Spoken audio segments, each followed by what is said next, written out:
A good Erev Shabbos. This is a moment of great reconciliation.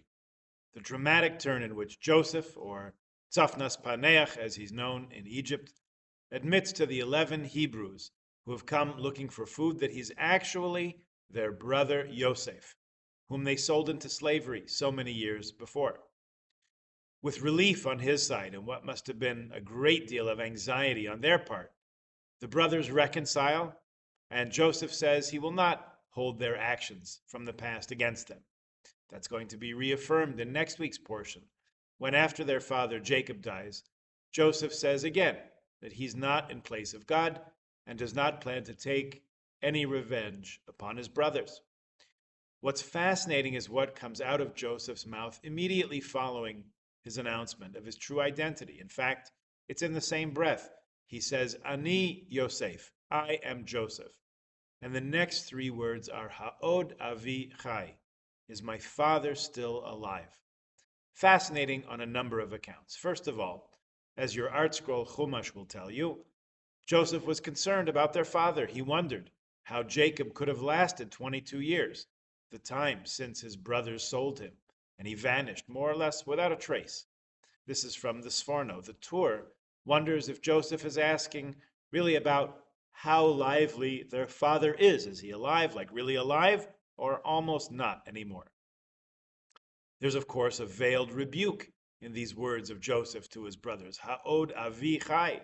Is my father still alive, who, by the way, is also your father? The brothers have recently given him a whole long litany of how much their father Yaakov would suffer if anything happened to his son Benjamin, Binyamin. So Yosef is asking directly, is our father still alive?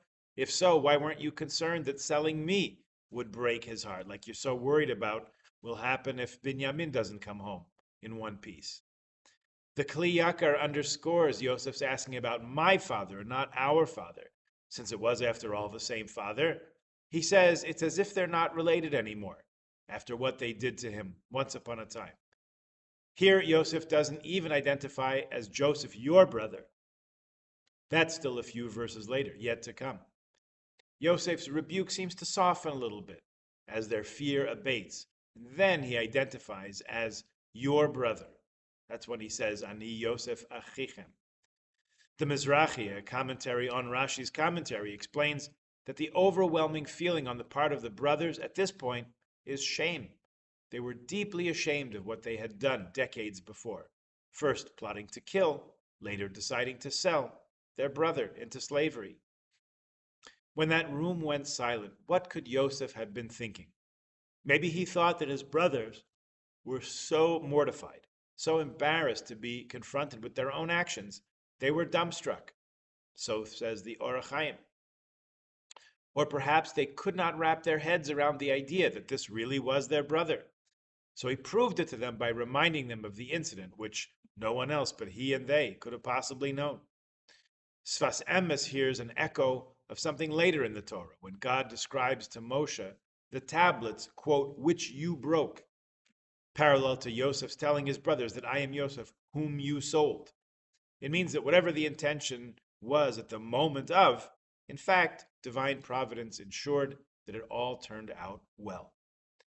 Rav Frand has an insight for our times from all this questioning of the questions of Yosef and his brothers. He said that once he gave a talk about what makes a good Jewish educator. He quoted the Rambam, who said there's a teacher must love his students as if they were his own children. The problem is, in our days, there are parents, unfortunately we can all think of a case or two, where that doesn't amount to very much. The parents are biological parents for sure, but they're not much by way of nurturing parents to a child or their children. So sometimes the unfortunate reality is that if a child gets compliments, a pat on the back, a friendly smile, they're only going to get it in school. And as we know, the kind of kids who probably need it most probably get it the least in terms of this kind of reinforcement. Pardon me. Rav Fran told a story about a kid who was in a Jewish school whose father, unfortunately, had left the family. As might be expected, this kid was not very much into doing well in school. He didn't have much drive to succeed, Rather, he brooded a lot, seemed removed from what was happening in the class. The teacher did his best, invited the boy for Shabbat, engaged him in conversation out of class, tried to boost the students' morale, to no avail. Finally, the teacher said, I really don't know what else I can do. I've given it my best try. So he sort of let up. When the class came to this week's Parsha, our portion this week, and they discussed Yosef's announcing himself to the brothers, when he said, I am Joseph, is my father still alive? This one student, whose own father was not in the picture, suddenly lit up and raised his hand to share his insight. He said to the teacher and the class, I know what Yosef meant. He didn't say, is your father alive? Because he knew. The brothers have been talking all along about their father this and their father that, and we have an old father. He'll be heartbroken if we don't bring Binyamin back. Yosef wanted to know if his father was still alive. They'd been separated for 22 years. Did his father still think of him? Did he still miss him? Did he still remember him? Does he still care about me? That was clearly that kid's question about his own situation, and it definitely deserved a listening to. In our times, we certainly see that kind of student, but we miss something if we don't also see ourselves in him and his questions. We might tend to think, I have a father in heaven. I have a divine parent with whom I was close years ago, a long time ago, maybe never even that close. But sometimes I wonder, does he care about me? Does he wonder about me? Does he miss me? Because the Torah is really talking to all of us all the time. And everyone can feel a little left out, a little estranged every once in a while. So it's a fitting question for us to ask too. Ha'od avi chai, is my father in heaven still alive? For me, do I still recognize that we have a relationship, that we miss each other, that we could be closer? The joyous and tearful reunion in next week's Parsha, which concludes the book of Genesis, gives us our answer.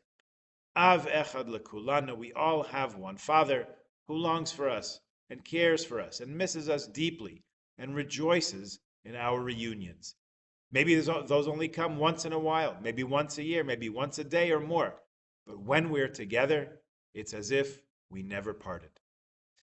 In truth, even when we are separated for some reason, we're never really parted.